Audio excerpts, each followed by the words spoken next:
E você viu, outro dia eu estava lendo aqui um artigo do nosso colega, Ted Baer, que é membro do Inter-American, né? E ele contestando o direito que o Estado de Nova York tinha de legalizar, entre aspas, o casamento gay. Porque ele mostra que isso fere a Constituição, não só fere a Constituição americana, como realiza, né, um dos objetivos primordiais do movimento revolucionário mundial, tal como se expressa ali no capítulo 2 do Manifesto Comunista, quer dizer, a destruição da família. Então, a destruição da instituição familiar é um objetivo permanente, por assim dizer, do movimento revolucionário, né? Então, o Ted Baer tem toda a razão no que ele está dizendo ali, o artigo está muito bem escrito, formidável, mas eu tenho algo a acrescentar, que depois até não vou falar só não, eu vou escrever também, tá certo? Isso aqui é importante, vocês têm que meter isso na cabeça, né? Normalmente, quando você vê essas bandeiras levantadas pelo movimento revolucionário, como gaysismo, feminismo, sex lib, o caralho a quatro, entendeu? Sempre aparecem pessoas do outro lado indignadas, defendendo os seus valores e argumentando, e frequentemente até levando a melhor na discussão. Tá certo? Mas, se leva a melhor na discussão, por que o outro lado sempre acaba vencendo na prática? Por um motivo muito simples. Cabeça de revolucionário não funciona como as outras pessoas. Não funciona como ser humano normal. Tá certo? Isso quer dizer que toda bandeira que um revolucionário levanta não é nunca um ideal literal no qual ele acredite sinceramente e que ele pretenda realizar. Nunca é isso. Tá certo? O revolucionário muda de metas com a constância que muda mais de meta do que muda de cueca. Tá? Muda do dia para a noite. Tão logo ele vê que aquela bandeira que ele está defendendo levou a pior na argumentação, ou está difícil de se realizar na prática, ele passa para o negócio contrário, porra. Às vezes não é nem sucessivo, às vezes é simultâneo. Ele defende uma coisa num país e a coisa contrária no outro país. Como, por exemplo, na primeira metade do século XX, enquanto na Rússia eles promoviam a perseguição antirreligiosa mais sangrenta da história humana, matando cristão adoidado, né, para impor, vamos dizer, o ateísmo como doutrina oficial, ao mesmo tempo, no Ocidente, eles tentavam ganhar os cristãos pela lisonja e pela imitação, né, imitação doce do discurso religioso. Então diziam uma coisa aqui, a coisa contrária do outro lado, conforme as conveniências de momento e de lugar, o revolucionário muda, tá certo, de posição com uma facilidade extraordinária. Por exemplo, quem conhece a história do Partido Comunista sabe que, para você encontrar, por exemplo, nos anos 50, 60, se você queria encontrar uma família patriarcal tradicional, né, rígida e hierárquica, daquelas que aparecem em filme italiano, filme de siciliano, era só procurar um cara do comitê estadual ou do comitê central do Partido Comunista. Eram os pais mais autoritários, mais rígidos e mais moralistas que tinha, né? Ao mesmo tempo, por exemplo, você falar de gay, né, para aquela gente, eles odiavam, tinha um nojo. Olha, a posição do comunista perante o gaysismo, você pode encontrar nas obras do famoso Dr. Wilhelm Reich, que é um apóstolo do sex lib. Ele dizia o seguinte: o homossexualismo é uma perversão criada graças à alienação capitalista, e que quando viesse a sociedade socialista não teria mais viados no mundo, né? Ele dizia: você já viu alguém se levantar contra o Dr. Wilhelm Reich? Não, ninguém vai falar. Não, ele era homofóbico. Não, de jeito nenhum. É um monstro sagrado, é uma vaca sagrada do comunismo, é intocável. Então, isso para vocês terem ideia de como era o moralismo comunista naquela época, né? Então, ao mesmo tempo que os comunistas praticavam, né, essa rigidez patriarcal dentro das suas famílias e dentro do partido inteiro, era assim, tá certo? Eles estavam fomentando o sex lib, gaysismo e feminismo no Ocidente, porra. Então, como é que você vai levar literalmente a sério essas bandeiras que ele levanta e achar que você pode derrotá-los na base da simples argumentação lógica? Quer dizer, O sujeito prega a destruição da família, eu prego a manutenção da família. Eu ganho a discussão com ele e pronto, está salva a família. Ora, porra, isso é muita ingenuidade, né? Veja, para você ver, tem 2 pontos que é preciso lembrar para que se entenda como esse tipo de combate, vamos dizer, literal e mecânico, né, a mera oposição de ideal a ideal, não funciona. No próprio trecho que o Ted Baer cita do Manifesto Comunista, Karl Marx diz que a família burguesa será extinta automaticamente com a abolição da propriedade privada, porque ele acredita que a propriedade privada é o único fundamento objetivo da família. Não é, nós sabemos que não é, mas ele achava que é.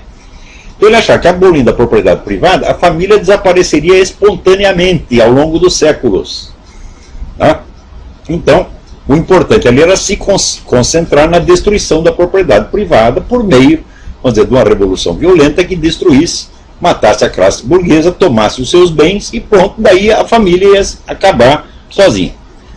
Passados, né, menos de um século, já aparece Antônio Gramsci e a escola de Frankfurt com a conversa simetricamente oposta. Por quê? Porque eles viram que destruir a propriedade privada não era tão fácil, né? Você vê que na União Soviética sempre existiu propriedade privada ilícita e ilegal, mas que não dá para você exterminar, porque se exterminasse aquela propriedade privada, vinha abaixo toda a economia soviética.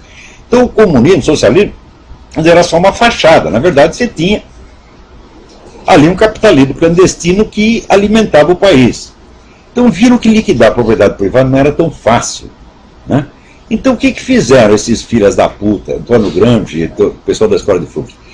Inverteu 180 graus a teoria marxista da infraestrutura e superestrutura, porque, segundo Karl Marx, a economia é a infraestrutura, ou seja, a parte real da história, e em cima tem um véu ideológico, que é a superestrutura. Então a família seria parte da superestrutura, e a base seria a economia de propriedade privada.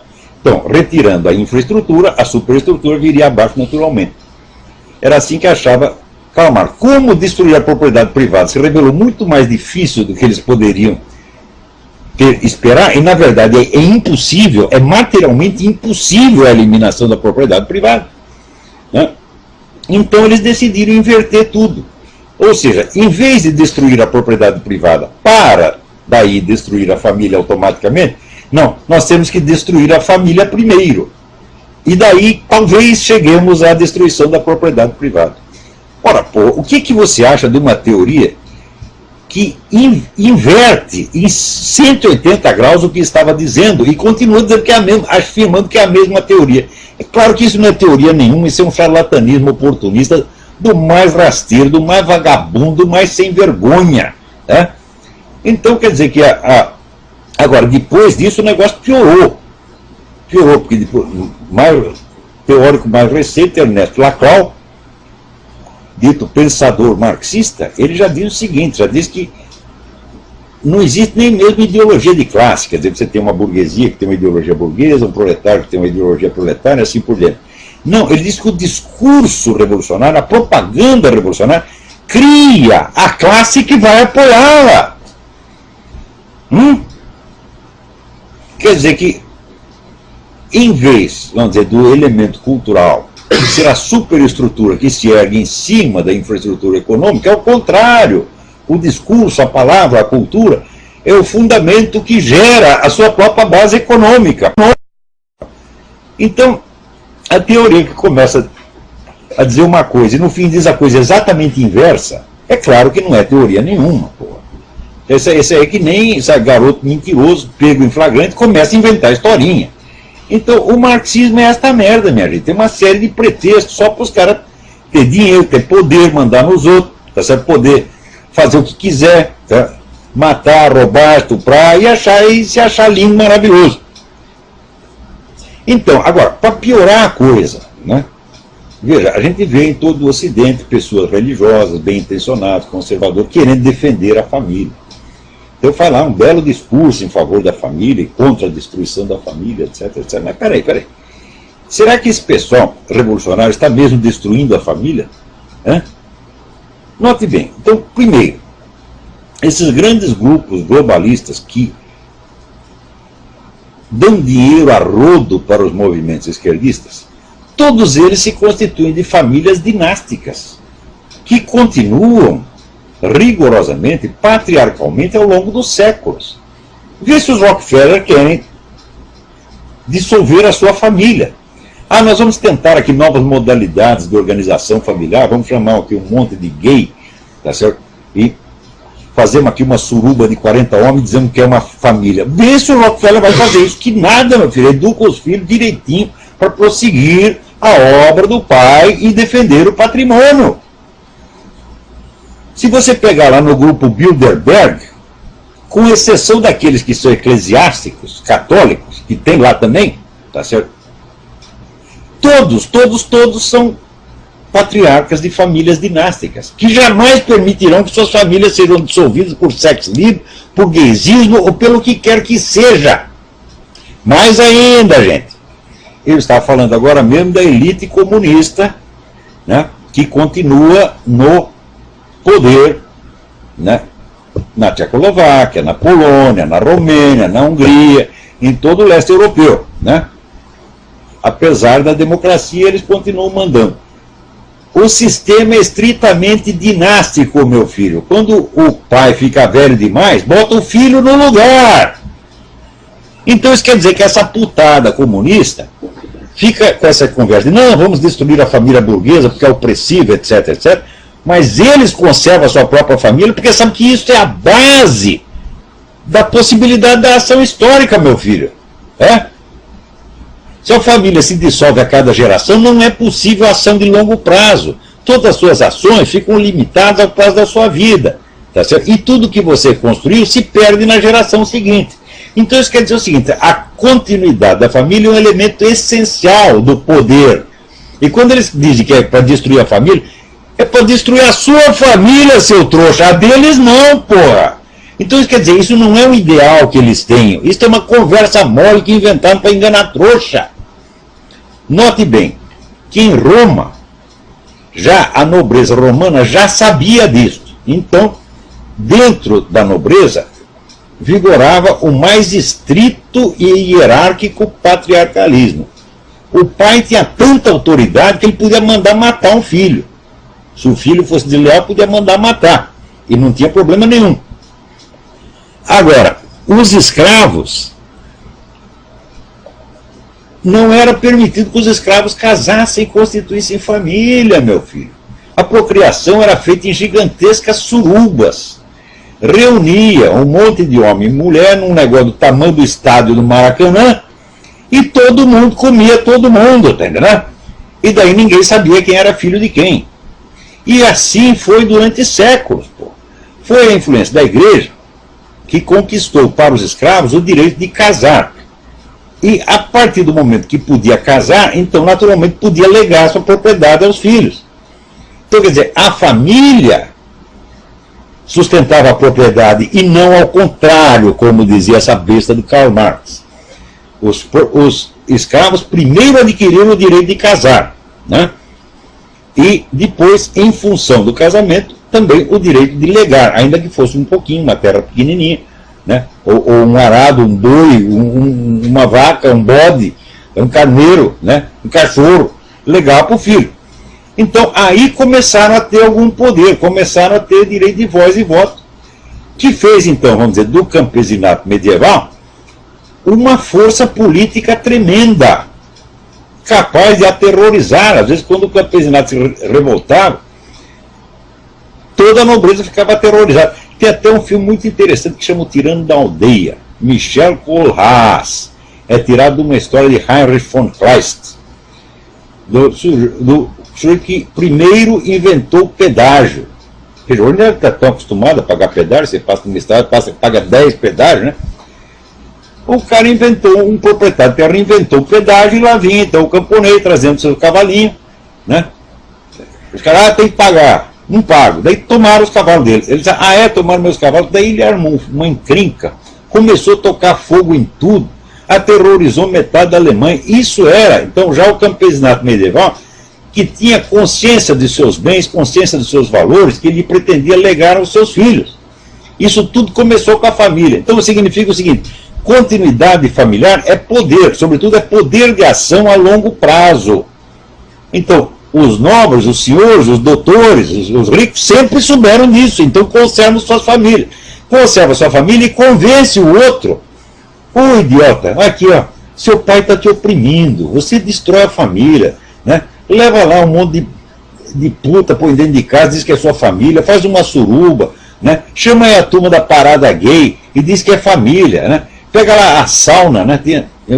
Antigamente tinha a sauna do Hotel Danúbio, que era famoso, tem um aluno meu que ia lá e dizia, hoje dei para 40 homens. Né? Então a sauna do Hotel Danúbio vira o quê? Uma família. São novas modalidades de estrutura familiar, como falam esses patetas da USP, da PUC, esses vagabundos que vocês pagam com dinheiro público para botar merda na sua cabeça, porra, para te ensinar o contrário do que acontece. E você ainda chama de senhor doutor. Né? Então, os ricos, os poderosos, inventam essa conversa para enganar vocês. Dissolva a sua família, seja livre. Seja livre quer dizer, desvincule-se da instituição familiar, está sendo onde tem um pai que pode te legar propriedades, no mínimo vai te legar um nome, vai te legar o fruto dos seus esforços, e se transforma num átomo solto, né, que hoje está indo para a cama com a fulaninha, amanhã com o outro, com a outra fulaninha, e depois com o fulaninho, e depois com o cachorro, com o gato, com o bode, com o que você quiser, tá certo? E daí você fica sem esse substrato familiar, sem o seu apoio familiar, e você vira mais um átomo solto, enquanto nós aqui somos a força organizada. Quer dizer, a força organizada, unificada, constante, contra um monte de mosquitinho solto no ar. É isso que eles querem, porra! Então você defender, teoricamente, a instituição da família não significa nada, porque você não está discutindo com um idealista utópico que acredita no que está falando. Claro que no movimento revolucionário sempre tem os idiotas úteis que acreditam. Mas os chefes, os líderes, os ideólogos nunca acreditaram nessa porra. Né? Você vai me desenganar que Herbert Marcuse, Max Horkheimer, tá certo? Theodor Adorno acreditavam nessa pataquada, mas o que é isso? Você já viu Max Horkheimer e Theodor Adorno participar de uma suruba? Mas nunca. Tinham suas famílias organizadinhas, cuidavam dos seus bens. Aliás, Max Horkheimer, que vivia falando da exploração capitalista, era o maior explorador capitalista, pagava salário de fome para todo mundo que trabalhava no instituto lá de Frankfurt. Quem conta isso? Herbert Marcuse, que era o único pobre que tinha ali, né? Claro que tinha os funcionários e tal, mas dos intelectuais, o único pobre era o Herbert Marcuse. E o Horkheimer forçava ele a trabalhar, tá certo? Na base do pão e água. Então, vê se algum desses desperdiçou a vida dele, né? Trepando com todo mundo, praticando sexo livre, mas nenhum é louco, porra! Hã? Já diz o mineiro, quem tem cu tem medo. Então o cara quer preservar os seus bens, porque ele sabe que se ele dilapidar o patrimônio, ele mesmo fica impotente, os seus filhos são largados na miséria, totalmente desamparados perante a força do Estado e das grandes famílias que o dominam. Então não se trata de defender abstratamente o valor da família. Trata-se de desmascarar uma operação muito filha da puta, muito canalha, que esses caras inventaram para que só eles tenham família. Como esses caras da nomenclatura toda estão lá passando o cargo de geração em geração. Lá no mundo comunista, vai lá na Hungria, na Romênia, você vai ver exatamente. O negócio é puramente dinástico. Né? Você veja o nosso amigo Alexandre Dugin, que é filho de gente da KGB e agora é o ideólogo da KGB e vai criar outro filhinho para trabalhar também na KGB e assim por diante. Né? Agora, os outros, eles convencem, desfaça a sua família, joga tudo pela janela, né? Arrume 15 amantes, põe tudo lá dentro e diga que a suruba é família.